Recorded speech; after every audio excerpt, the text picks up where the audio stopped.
Hello friends, मैं हूँ एक शिव भक्त और आज मैं आप लोगों के सामने उपस्थित हुई हूँ माता पार्वती और शिव की एक रोचक कथा लेकर, जिसमें यह बताया गया है कि ऐसा कौन सा सवाल था जिसके फलस्वरूप माता पार्वती और भगवान शिव को इंसान का रूप धारण करना पड़ा। तो चलिए बढ़ते हैं कहानी की ओर।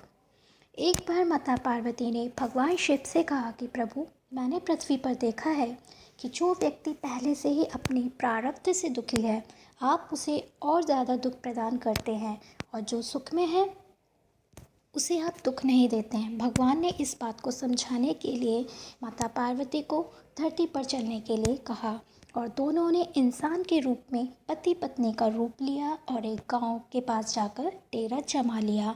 शाम के समय भगवान ने माता पार्वती से कहा कि हम मनुष्य रूप में यहाँ आए हैं, इसलिए यहाँ के नियमों का पालन करते हुए हमें यहाँ भोजन करना होगा। इसलिए मैं भोजन की सामग्री की व्यवस्था करता हूँ, तब तक तुम चूल्हा इत्यादि सब तैयार कर लो।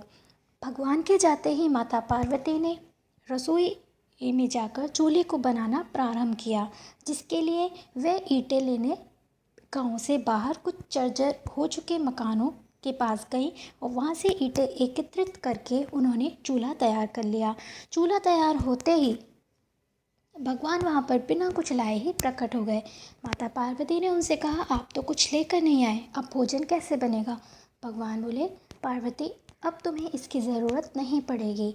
भगवान ने माता पार्वती से पूछा कि तुम चूल्हा बनाने के लिए इन ईंटों को कहाँ से लेकर आए? तो माता पार्वती कहती हैं, प्रभु, इस गांव में ऐसे बहुत से घर हैं जिनका रखरखाव सही ढंग से नहीं हो रहा है। उनकी जर्जर हो चुकी दीवारों से मैं ये ईंटें निकाल कर ले आई। भगवान ने फिर कहा, जो घर पहले से खराब थे, तुमने पार्वती उनको और ख़राब कर दिया। तुम ये ईंटें उन सही घरों की दीवार से भी तो ला सकती थी। माता पार्वती इस पर बोली, प्रभु, उन घरों में रहने वाले लोगों ने उनका रख रखाव बहुत ही अच्छे तरीके से किया हुआ था और वो घर सुंदर भी बहुत लग रहे थे।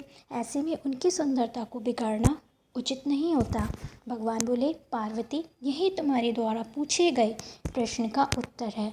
जिन लोगों ने अपने घर का रख रखाव अच्छी तरह से किया है, यानी सही कर्मों से अपने जीवन को सुंदर बना रखा है, उन लोगों को दुख कैसे हो सकता है?